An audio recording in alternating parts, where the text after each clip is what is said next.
हर हर महादेव, जय महाराष्ट्र, जय शिवराय मित्रांनो. तर आत्ता मी झाशी रेल्वे स्टेशनवर आलो होतो आपली सायकल पार्सल करण्यासाठी.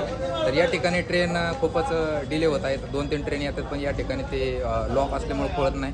त्यामुळे आपल्या सायकलला ते बोलतात की 1 आठवडा पण लागू शकतो तुम्हाला किंवा 5-6 दिवस पण लागू शकतात. त्यामुळे आपण एक विचार केला. मी 2-3 सामान पार्सल केलेले आहेत, टेंट आणि आपलं स्लिपिंग बॅग वगैरे. मागं DTDC आपल्याला कुरिअर सेवा भेटली होती, त्या ठिकाणी पार्सल केलेले. तर आता विचार केला मी की सायकल चालवतच पोचूयात. 5 ते 6 दिवसामध्ये पोचू आपण जर हायवे व्यवस्थित असल्यावर. तर चला मग आता पार्सल काय, कारण की या ठिकाणी मला बोलले की ते 1 आठवडा पण लागू शकतो, 5-6 दिवस पण लागू शकतो. आता मी ट्रेनमध्ये जाणार आणि त्या ठिकाणी आपल्याला सायकल नाही भेटले मग काय अर्थ नाही ना. आपल्याला सायकलसोबतच महाराष्ट्रात प्रवेश करायचा आहे. तर चला मित्रांनो, सायकल घेऊनच आपण चालवत येत आहे. 6 ते 7 दिवस लागू शकतात आपल्याला पोहोचण्यासाठी. जेवढं जास्त होईल तेवढे जास्त आपण रोज प्रवास करणार आहोत.